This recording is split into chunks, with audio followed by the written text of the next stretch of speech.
Dum bum bum bum bum bum bum bum bum bum. Hey, yum bum bum ba yum bum bum dum. Bum bum ba yum bum bum dum. Bum bum bum bum bum bum bum bum bum. Good morning, everybody. As we go to learn Chitas, we learn the Chumash of the day. Today we are holding Sheni, the second reading in the portion of Ayetze, chapter 29, verse number 1. Vayisa Yaakov Raglav, so Yaakov, after the dream that he had, he lifted his feet. Vayelech Atza B'nei Kedem, he went to the people of the east. Yes, Rashi says, Yaakov lifted his feet as soon as he was given the good tidings that he was assured protection. His heart lifted his feet, and he became fleet-footed. He went quickly. He got excited because he realized, he was told that God is going to watch him. Verse number 2. And he looked, and behold, there was a well in the field. And there was 3 flocks of sheep was laying in front of it. Because from that well, the flock would drink from it. But there was a huge rock that was upon the mouth of the well. Rashi says the shepherds would water the flock. Verse number 3. And all the flock would gather there.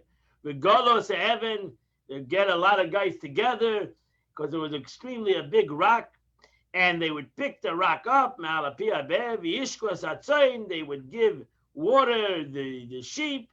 The yeshivas heaven, after they would give water to the sheep, they would return the stone al pia be'er to the mouth of the well, to its place. So Rashi says they were accustomed to gather there before the rock because the rock was huge. It was huge. Continue verse number 4. Yaakov, and Yaakov said to them, he said, my brothers, they asked the shepherds, from where are you from?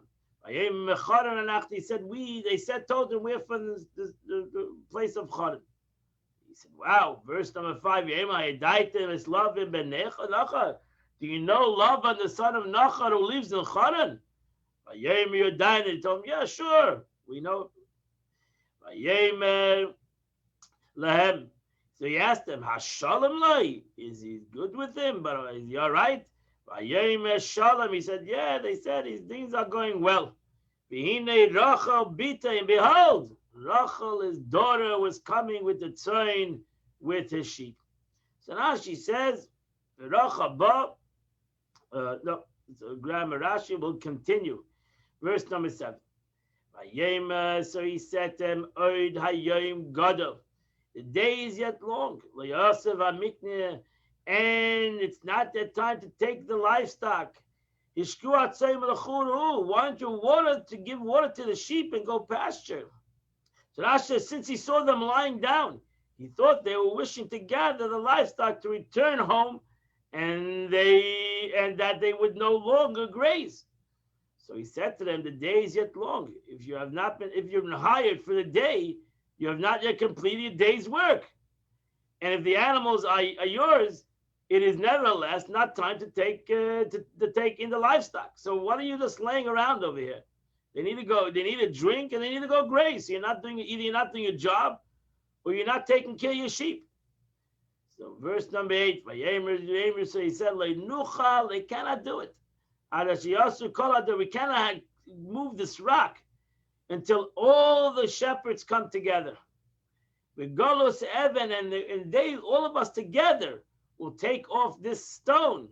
Ishkinos and then will give water to our sheep. So the Torah continue, verse number 9. They still were talking to him.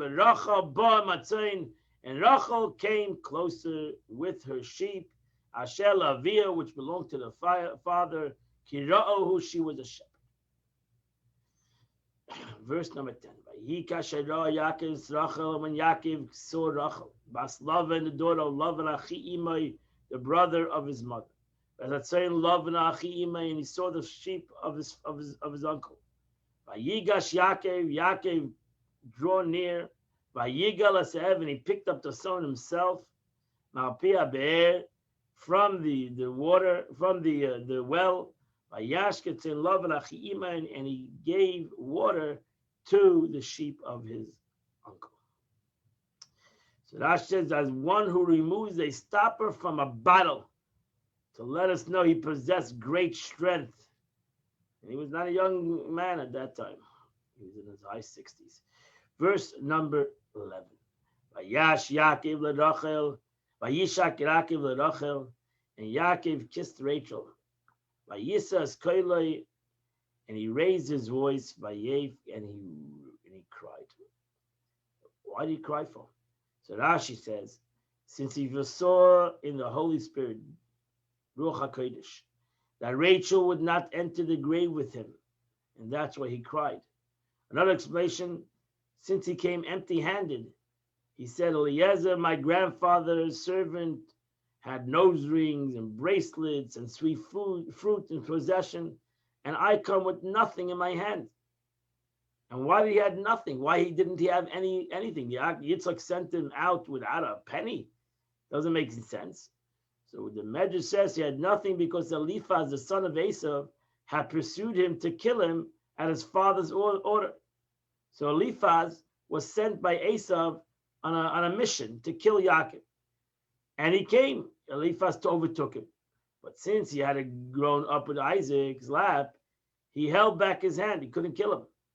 He said to Yaakov, what should I do with my father's order? I have an obligation. I have kibbud aveim. My father sent me to kill you. So Yaakov replied, I'll take whatever I have, and that's going to make me a poor man. And a poor man is like he's dead. And that's why he came to his uncle's house with a stick only. Yaakov says that later on. He says, I came to my uncle with a stick alone. That's it. He was empty-handed. Verse 12. Yaakov told Rachel that he's his father's brother, so to say. He's a kinsman. He's a family member. Ben Rivka, he's a daughter of Rivka. Vataretz like Tagi Lavia, she ran and she told her father. So Rashi says, we are kinsmen. We are her father's brother, related to her father. We are kinsmen. In the Medrash interpretation, if Laban comes and deceives me, I too am a brother in deception. And if he is honest, I too am the son of an honest sister, Rebecca. So either way, let him know that he cannot trick me, and he'll deal honestly with me. But Tagalevia, she ran to her father. What was her mother? Her mother had died, and she only had Lavan, her father. Verse 13. When Lavan heard the report of Yaakov, Ben Achaisid, the son of his sister, he ran towards him. And he embraced him. And he kissed him. He brought him to the house. And he told Lavan all this situation. So Rashi says, wow, Lavan was such a nice guy. He ran out to greet him. He had such love of his family. No. He said, wow. I remember when Eliezer came to pick up my sister, he came loaded. So he said, I'm sure the guy's loaded with money. So he ran out after him. He thought he's going to see Gemalim, 10 Gemalim. He's going to see a whole caravan. And so he saw a guy standing himself. He said, wow, what's the guy himself? Maybe he's carrying on his body. But Yechabek, he hugged him. He's trying to feel maybe he had money. He said, wow, the guy has no money on him. So Vayinashikla, he said, maybe he has some diamonds in his teeth. He kissed him. Nothing. Garnish, the guy came empty-handed. That was a depressing thing for Lavan. Vayisaper, so therefore the Torah says, Vayisaper. He told him, Lavan said, where's all the money? You came empty-handed. My brother-in-law sent you, my sister sent you empty-handed. That doesn't make any sense. He told him what happened. that basically he was, all his money and everything that he had was taken away from him on the road. Verse 14. Yaakov said, listen, you are my bone and my flesh. And he stayed with him for a month. So Rashi says, in this view, I have no reason to take you into my house. You're poor. Oh, but what should I do, your family? You have nothing. Look, because we're family, come and stay a couple of days. But you got to move on. You have no value for me. And I really shouldn't take you. I shouldn't take you for free. Verse 15. So Lavan said, so he said, I'll take care of your sheep. So he worked with Yaakov and became a shepherd. There's no free lunch. And he said, you didn't work for me for free. Tell me what your wages are. So Rashi says, Achi is like a question, like an expression. Are you, because we're family, I can take advantage of you? I can work for free just because we're family? He said, no, tell me what is your value. Verse 16. Lavan shtei banis. And Lavan had two daughters. Shem Magdala, the older daughter was Leah, Shem Maktana Rachel, and the younger daughter was Rachel. Ve'ela Leah Rakis. And the Leah's eyes were tender. Rachel, you see a fasmara, and Rachel was beautiful features and beautiful complexion. Rashi says, why was her eyes tender? Because she was expected to fall into Esav's lap. That was everybody saying that Rivka had two sons, and Lavan, her brother, had two daughters. And Rivka, the oldest son Esav, will marry the older daughter Leah, and the youngest son Yaakov will marry the younger daughter Rachel. That was the talk of the town, because everyone was saying Rebecca had two sons, Laban had two daughters. The older daughter for the older son, and the younger daughter for the younger son, and she was very sad about that. Toya, that a form of a countenance, an expression similar to Isaiah, the concept toyhar, that means her complexion. Mara, the sign of her countenance. And that finishes the Chumash of the day. We're now going to go to the Tanya of the day. Alter Rebbe continues in today's Tanya, continues the essay number 4, which he talks about the greatness of a mitzvah, the greatness of doing a mitzvah, and the greatness of learning about a mitzvah, learning the concept of a mitzvah. That there are two things in essence: there is the doing the actual mitzvah and the learning of the mitzvah. Alter Rebbe says, what is greater? So the Alter Rebbe explained, that the greatness of the mitzvah brings down the essence of God. Now the Alter Rebbe goes in further. That why is it so great? Why is it so important that a Jew here in this world do a mitzvah? Because actually the mitzvah, the light of God that comes in the mitzvah is even higher than his neshama, than the Jewish person's soul.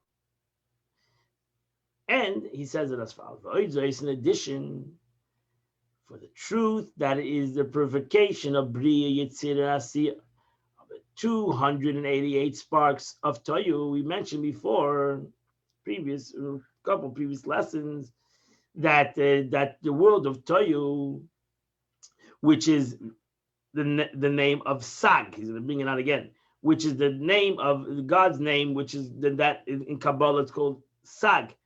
That light in Toyu, in the world of chaos, which is before the world of rectification, that light, since there was too much light and less vessels, that world spread out 288 sparks of Torah by the means of Torah mitzvahs that man lifts in thought, speech, and deed. So that's the sparks fell down into the world. And a Jew does a mitzvah. He takes the physical thing and he refines it, and he does it for the sake of godliness. He refines that spark and he elevates that spark.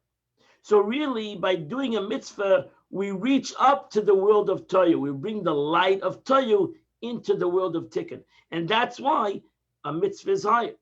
They are derived from the name of Sag, from the aspect of Adam HaKadmon, pure mortal man. While the nefesh and the ruach and neshama that has already been corrected through divine name of Ma, they come to the name of Mayim, which is the lower waters.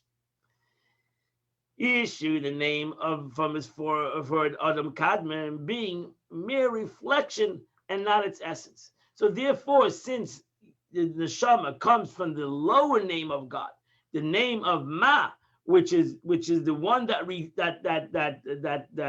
rectifies ban. He uses our ban to bring down Sag into the world. So ultimately, Ma is lower. The name of God of Ma is lower than the name of Ban.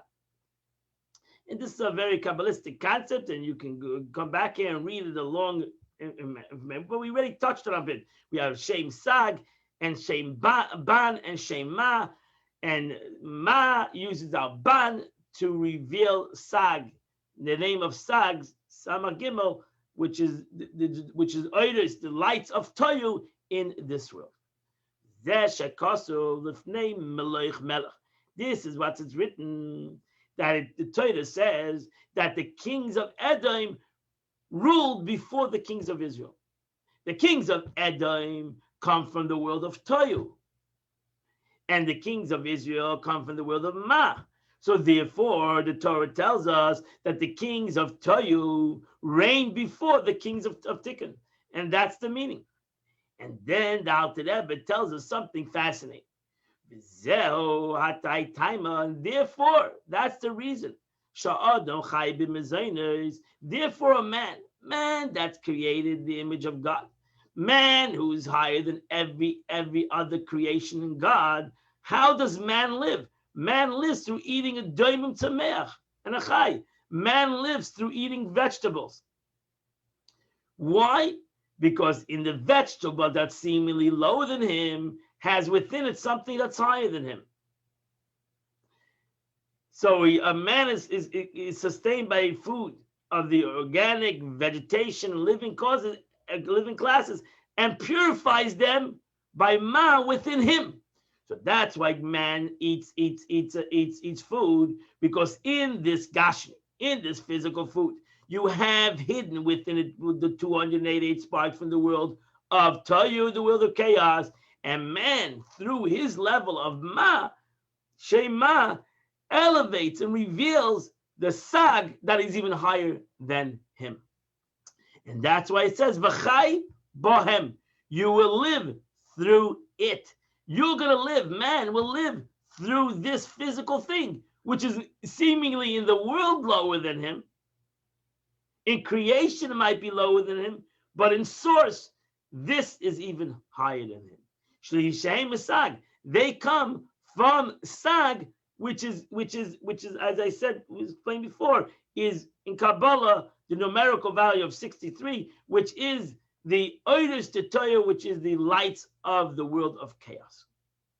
And that's why doing a mitzvah, the Alter Rebbe says, is higher than actually even the soul of a human being.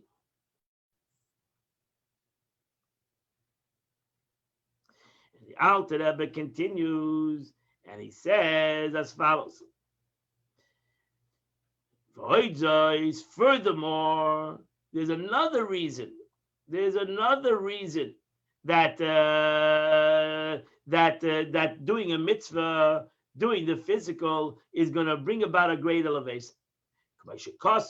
As we brought down before, Moshe Rabbeinu asked God, "I want to see your face," but God said, "No, you cannot hear me." God said, "Sag." Sag is the Kabbalistic term for the lights of Toyu, for the lights, the oiros, the lights of the world of Toyu, the world of chaos, which the lights were so great that it broke the vessels, and that brought about these sparks coming down into this world. So these lights were so high and so deep that it came down into this world, and now we have to find it in the physical and reveal these lights. Now another point, Moshe Rabbeinu asked that he wanted to see God's face, and God said, "You cannot see my face." Pnim is alien. Why? Why can't you see my face? Because Pnim is alien. The reason is because the essence of godliness cannot come down into this world. The only thing that can come down into this world, the only thing that a human being can handle in this world is only an external aspect, and as we call it, achrayim, the hinder part. So therefore, a person cannot handle pnimis. Any pnimi is very difficult for a human being to handle in this world. He only can handle an external aspect of light. He cannot handle the essence of everything. Which is called in Kabbalah the shades of supernal wisdom. So even wisdom cannot be revealed in an essence to a human being, because it's so deep. It's impossible for human beings' vessels to handle the essence of the wisdom of God. So therefore, everything's in an analogy, and everything comes down into a pasuk, etc. It's called in Kabbalah noivlas chachma, shades of wisdom. And even more than that, the verbalization, and any phrase of the supernal wisdom does not procreate, does not have the capability of procreating a concept, and imparting wisdom does not create anything from nothing to something. But then you have that drop. The tipa is the drop that comes from Kliyah Chochmah. So you take, for example, the Alter Rebbe gave an example in the second chapter of Tanya, that the Eibishter created an neshama from his thought, and it was a tipa. That's his thought, like a husband, like a man gives a drop. In this drop that the husband gives, you have the whole child. The mother has to take that child, take that drop, and develops it. That drop, together with her DNA, creates a whole entity. So in this drop, you have the whole concept of man. In this drop. So yesh yesh. In this drop, we have everything that in creation. It's unbelievable that the Eibishter put everything in a drop. And that's the aspect of Chachma, the drop. And the flow of the supreme wisdom is also incorporated in this drop of wisdom, this yud, which in Kabbalah it's the yud. That's why Chachma is symbolic to a yud. It's like a drop. The reason because in this drop you have the essence of the supernal wisdom. So if you take Chachma, you take the wisdom of God, it might be a drop, but in this drop you have the essence of HaKadosh Baruch Hu. So you take the wisdom of God. Alter Rebbe is giving you an analogy of learning a halacha, which is Dvar Hashem, which is the word of God. Learning this halacha the way it is, the way it says it. Learn the halacha, learn the law, which is the wisdom of God. It might be a drop, but in this drop you have the essence of God. But not when a person uses his own intellect and his own speech. Because if he uses his own intellect, own speech, even though he might have a very high soul, it's only noivleis chachma. It's only the shades of wisdom. Even intellectual concept in any field of wisdom. This wisdom is a mere reflection that extends from the essence of the intellect of the soul. And then too, this reflection is a mere garment for the very essence of intellect. And the intellect, in turn, is but a reflection of the garment of the essence of the soul. In contrast, There also draw down into the drop something of the very essence of the soul, in which is clothed within the brain. Ulachain, and therefore in this drop, Melida b'doimala mamish, it has the capability to give birth to, in this drop, to something like itself. So the father gives a drop, and with this drop, he creates a child that can look like him and can be like him. Therefore, the Alter Rebbe says, if you understand this, this is the difference in the service of the angels, which are born through a spiritual kiss. To the souls of man, which come out of vessels. So even though what do you call it, a malach, an angel, comes from a kiss, since he doesn't come from a vessel, therefore he doesn't have the essence. Only the vessel, the drop, has the essence of the thing. So too the neshama also ultimately has the essence of God. Shama has also the essence of God. So now the Alter Rebbe says, now it sounds like I could contradict myself. I told you before, the mitzvah has the essence of God, and the neshama doesn't have the essence of God. I'm not contradicting myself. The Alter Rebbe says, the vessel of Atzilus became a soul for Briya, Yitzir, Asiya, and the soul from this the soul emanates two manners of issue. So the Alter Rebbe says, therefore, the soul has two concepts. That's the greatness of the soul. The soul has actually these two concepts. The soul has the essence, and the soul has the manifestation, the emotions. If a human being only uses his intellect and love, then he's like an angel. He's like Nishikin. He's like the concept of an angel who has a spiritual kiss. And therefore he emanates a light from the chitzonis, from the outer forces of Chochmah Bina Das, of the world of Briya Yitzir Asiyah.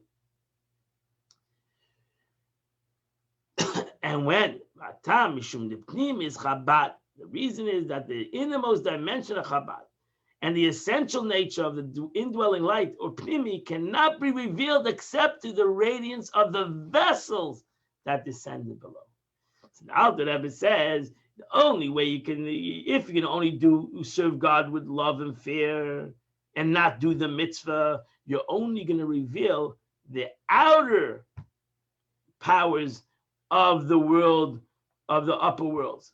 Because how much love and fear can you have? It's ultimately connected to my seichel, to the capability of my mind and my own love and fear.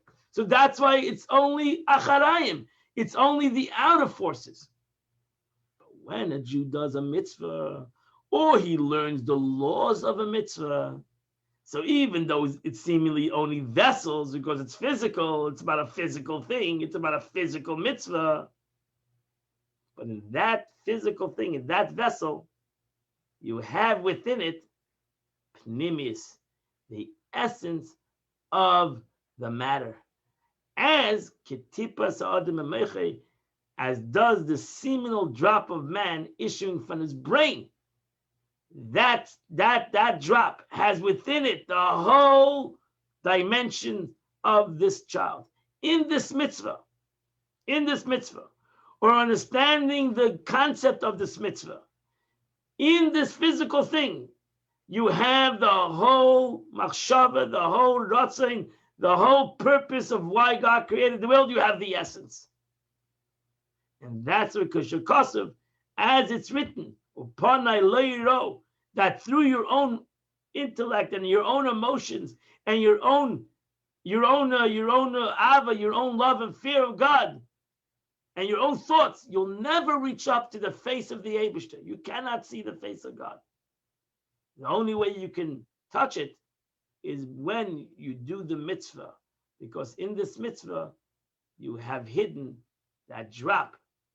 So we take that drop by doing the mitzvah or by learning the mitzvah.